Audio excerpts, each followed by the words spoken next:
আমার বন্ধু প্রীতম ওঠার জন্য অনেক চেষ্টা করতেছে, কিন্তু আমার বন্ধু প্রীতম সে অনেক চেষ্টার পরে উঠছে। তার আয়ত্ত এবং ঘনত্ব এতটাই পুরু যে তার উঠতে খুবই কষ্ট হয়েছে। এই যে আমাদের লেট পারসন, সেও চলে আসছে। রাসেল ওঠো তাড়াতাড়ি।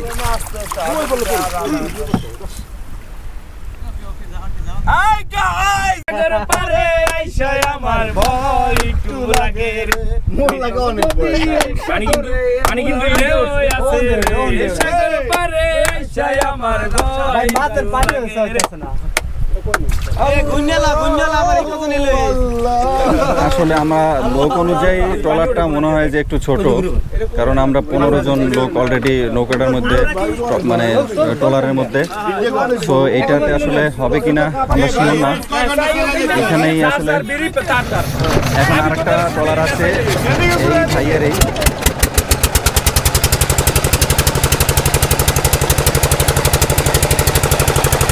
আমরা লোক অনুযায়ী এই নৌকাটা ছোট হওয়ার কারণে আমরা এই নৌকাটা চেঞ্জ করে মোটামুটি এটার থেকে একটু বড় আরেকটা নৌকাতে উঠবো। কারণ যদিও আমরা সমুদ্রের মোটামুটি ভালো দূরেই যাব, এতটা রিস্ক নেওয়া আসলে আমাদের উচিত হবে না। আস্তে আস্তে উড়িস।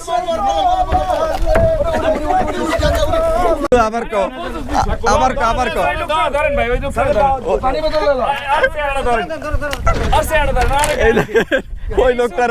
ওই লোকটারে এই লোকটা কয় আঙ্কেল।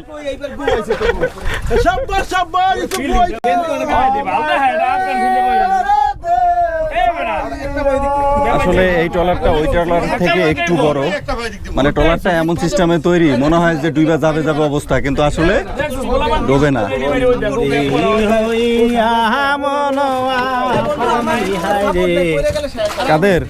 কাদের তুই খালি পানি আসবি, তোর কাম এই রে। ভাল লাগছে না? হ্যাঁ অবশ্যই ভাল লাগছে। ট্রলারের শব্দের কারণে যেহেতু আমরা পরবর্তীতে ভিডিও করতে পারবো না, কারণ ট্রলার যতক্ষণ যায় আমরা স্টে না করবো। তোরা দেখানি লাগবে, এই নে দেখ। আলহামদুলিল্লাহ মোটামুটি এখন আমরা রওনা দেব। বিসমিল্লাহ বললে সবাই দুরূদ পড়ো এবং যে যার মতো করে দোয়া পড়ো। এই ছাপিস দোয়া পড়ো বন্ধু। এখন আমরা রওনা দেব ইনশাল্লাহ।